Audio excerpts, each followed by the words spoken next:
that went into a discussion with Arnold Allard about the state of the immigration debate and his latest, his latest articles on disability, and it's just a must read. There's so much information there, but these types of articles, I believe, would be great for kids to read because they show how a government starts something and how politically you can't touch it because it involves a particular word or group that,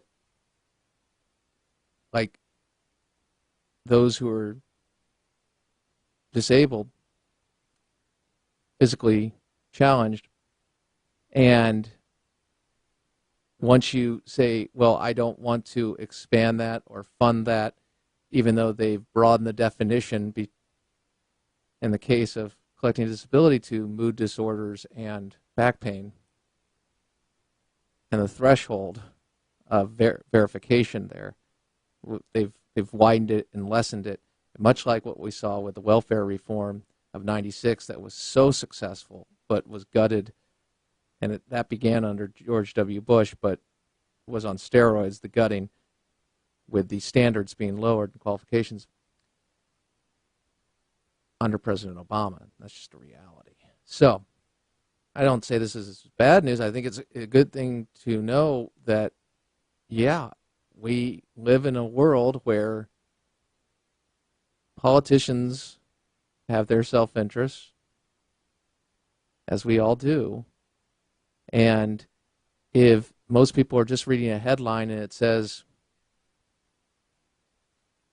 people want to cut aid for named group, and they don't explain, they don't give you the rest of the story or the context to it, oftentimes it is misrepresented. So keep that in mind. On amnesty, it is, I really wish there was an honest debate on it, because I think there are some good people. Obviously, there are good people on both sides of the debate. I do not support amnesty. I do not support even the path to citizenship and discussing that at this juncture. Because what I see that becoming part of the conversation, I see a total undermining of the rule of law and the people that do wait legally. And we still haven't addressed the problem of people coming here illegally. The other part of that is really connects to what we just said about disability, which is that once they connect within the system, they're going to be funded, and they're going to be looking at the state, and the state's going to look at them, the representatives in the state, and say, hey, I've got them because I could cut back on a particular program or I could expand it, and that is how statism grows and gets popular support.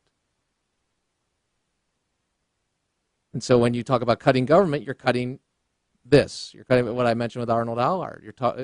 When you start perverting the tax code one way or another to think, okay, I'm going to carve out, well, to a degree, you're going to, then there's a cost of liberty each and every time with a government favor. And what that means is, once that's in there, you're relying on it, that's part of the system, boom, they withdraw it, that costs you dollars. All of a sudden, you start to see it and say, wait a second, though, I'm required, this is the system.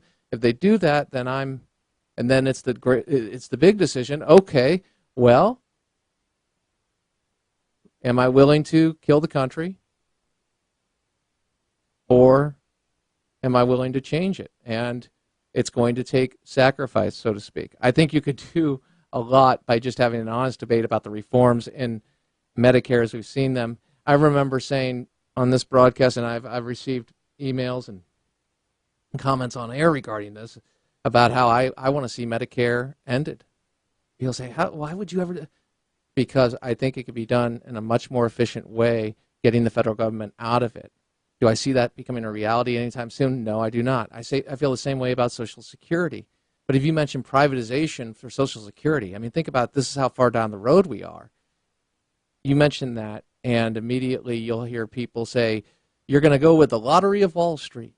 And what folks don't realize, who oftentimes are hearing these messages, is you have an IOU waiting for you. The money's gone. They can't hold cash. They can't hold it. So the money's already gone.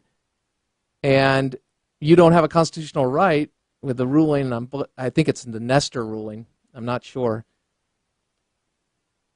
But the government could pull it at any time. You don't have a right to that money. What I would suggest is, hey, you have a right to that money. You keep the money, and there it is. It just doesn't go through the government and come back to you, especially in light of the fact that we're paying out more than is paid in.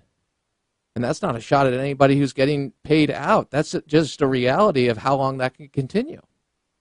Crane, I mean, this is really pumping me up. No, I don't say this to depress you. I say this to expose what is the political conversation that we have so often. And unfortunately, we have it based on people advancing things that are, there's a grain of truth, but overall it's false. And how can we have an informed debate about that? That's why I was so excited about what I heard from Congressman Rogers and Congresswoman Rogers and Congressman and Senators Rand Paul and Mike Lee, because they were explaining what they believed and why. Now you can agree or disagree. That's part of it, because this is why we should all be very nervous about a particular comment the president made just a little while back. Actually, it wasn't the president. It was Robert Gibbs making a comment about the president giving up on changing Washington. It seems fairly innocuous, right? Oh, he's just given up on changing Washington. What does that statement mean? And as I look at it, I think to myself, okay, well, let me grab that particular clip. And yeah, it's cut number 30. We get cut number 30, totally throwing the team an audible. And it's not like a Peyton Manning audible, which is on the sheet. No, boom, I just went outside. I reached outside the stadium, went to the vendor down the street, and just bought a random item. So it's cut number 30. And it's Robert Gibbs talking about how President Obama has given up on changing Washington. Roll it. How's he feeling about the country right now? I mean, this is a guy who came in 5 years ago saying change comes from outside Washington. We're going to break the fever. We're going to change the way Washington does business. We're going to get things done. And he's learned some pretty hard lessons in how Washington actually works or doesn't work. Well, I think, you know, the ability to change Washington, I think, is something that that long ago the White House sort of stopped trying to do, and whether or not that's a good thing, we'll look back on history. Yeah. Now, what does that mean? Oh, he's never interested in changing Washington in the first place, Crane.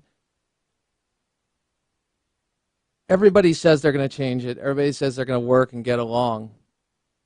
But how our system works is about building consensus. And the last part of the system is actually passing the law. Now, you know who understood this better than anyone and was explaining it in the 2000s, early 2000s? Newt Gingrich. And I think in one of his books he talked about an agenda to move forward with, and it's not about liking Newt Gingrich, though I do. I like a lot of his policies that he's put forth, and I think his leadership, I don't think there's a man who knows more than Newt Gingrich when it comes to American history and world history and understanding how our government works. He's learned a great deal. You can like him, dislike him. That's your business. I like him. And I think that's what you need in a leader, too. It's part of it, to understand the system and how to advance things. So you agree with everything? No, of course I don't agree with everything he does. No, I have problems with some of the way he goes about things, yeah. My point is that when these things are talked about, and we're talking about reform or cutting government, they've cut food stamps, what was it, 1%? And when they say food stamps, there's more to that story as well, and I'll bring that to you. But when you talk about that, and you talk about how much it's grown, and then the cut supposedly back, you realize that the nature of government is to grow, and once you have a government program, it's the closest thing to eternal life on earth is the life of a government program. Ronald Reagan, paraphrasing rather poorly there, but he talked about that, and that's why. And why is that? Because this is going to blow you away. You know why? Because the American people are good. I mean, we're fallen as they come, yeah. But we're good. We want to do the right thing because we actually care about those in need. And the way it's presented to us so often is, hey, you're going to throw grandma off a cliff or you're going to poison children.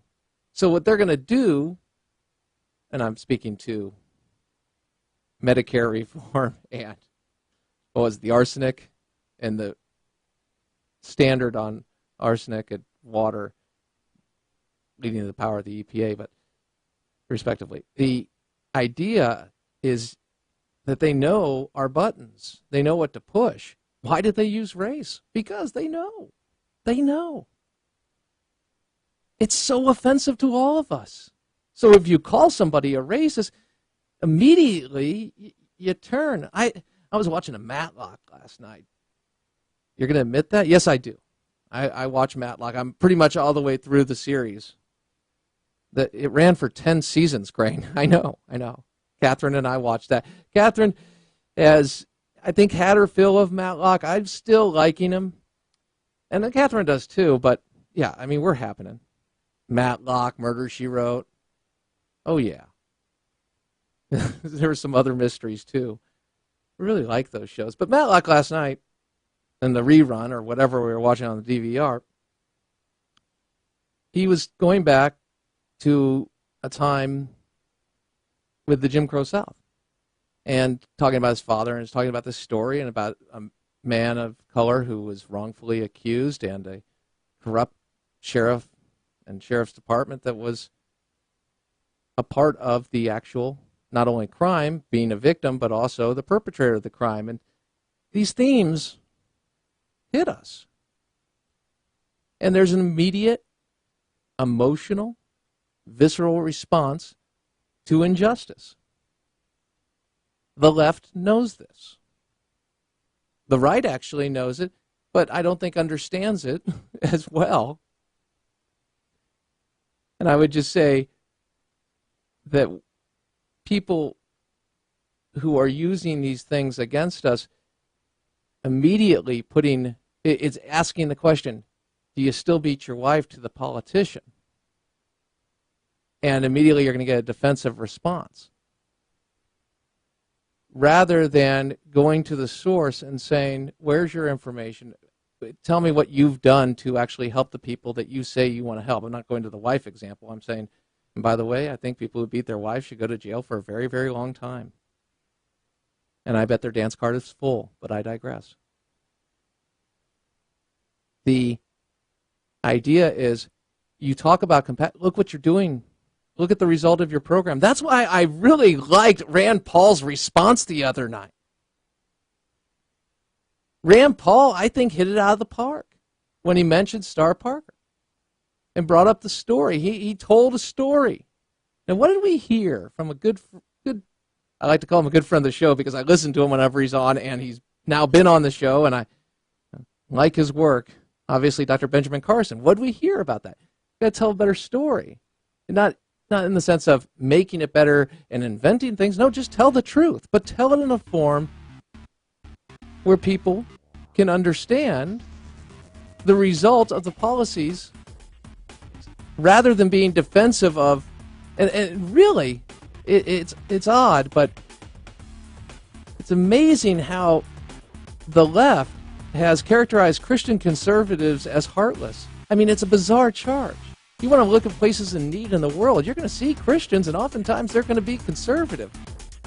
And they're helping their fellow man. They're being salt and light and speaking truth and love. This is put a smile on your face and know it's hope, knowing that you have the truth on your side. We've just got to do a better job at times of presenting it, and also not accept the false narratives and false premises. On the flip side, you all are going to call in. There's a great question regarding MSNBC and I'm going to ask it, find out what it is, and you weigh in on it. Crane Durham's Nothing But Truth, probably on Say It With Me Now, AFR Talk.